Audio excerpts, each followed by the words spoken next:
connaissez sûrement l'image d'Épinal du berger landais. Le béret, les échasses, la veste en peau de mouton. Mais est-ce que vous vous êtes déjà demandé d'où venait cet accoutrement? Et si je vous disais que tout ça, c'est intimement lié à l'histoire de ce territoire, la forêt des Landes? Et pourquoi est-ce qu'on a planté des pins hyper bien alignés ici? Et pourquoi est-ce qu'on dit que ça a un rapport avec Napoléon III?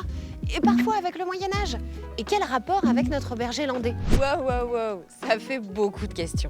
On va se poser et je vais vous raconter cette histoire à l'aide d'un spécialiste de l'histoire de la forêt des Landes. Je m'appelle Jacques Sargos et je suis, entre autres, historien de la forêt landaise. Quand on vit dans le sud-ouest, on connaît cette histoire de c'est Napoléon III qui a créé la forêt des Landes. Et avant, on a presque l'impression qu'il n'y avait rien. C'est vrai, ça? Bon, vous le savez déjà, c'est complètement faux. Les Landes, c'est un désert sans être un désert. Il y avait déjà quelques forêts naturelles, depuis la nuit des temps, et qui se concentraient dans les zones qui étaient naturellement drainées. On voit très bien, alors évidemment, c'est un peu approximatif, mais on voit très bien les dunes nues, les forêts, et puis, à l'intérieur, les massifs boisés et la lande. D'abord, il y a des bergers, à mon avis, beaucoup plus tôt que le XVe siècle.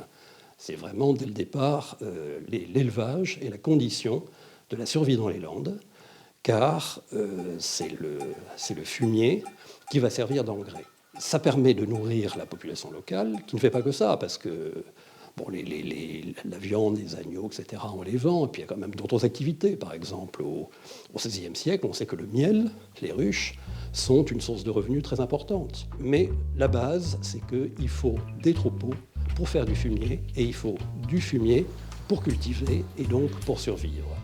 Bah oui, ils sont pas bêtes ces bergers landais. Ils cultivent et possèdent les terres qui servent à nourrir les très nombreux moutons et brebis des Landes.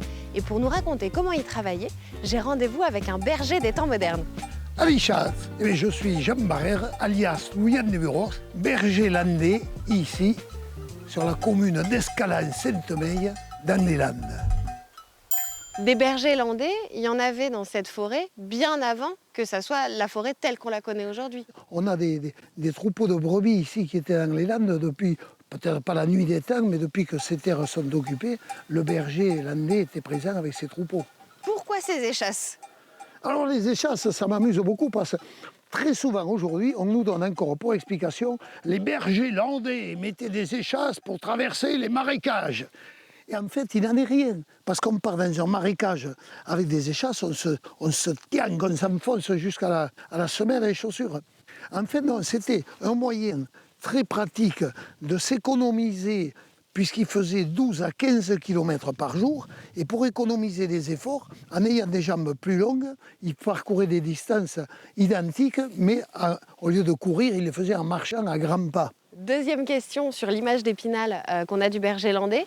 Pourquoi porter une peau de mouton? Quand on voit comment nos moutons, en plein été, étaient en plein soleil, en pleine canicule, comment pouvaient-ils résister si ce n'est par l'isolement que pouvait apporter la peau de mouton? De là, l'homme très vite a compris que ça pouvait être intéressant. Ils cultivent leurs terres, ils élèvent leurs bêtes, ils sont plutôt bien installés, ces bergers landais. Sauf que arrive le Second Empire, Napoléon III entre en scène, et là, les temps vont devenir bien plus durs.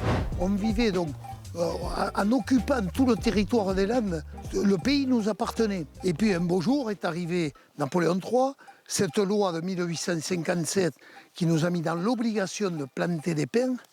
Et là, ça a été une révolution. Il va y avoir des révoltes.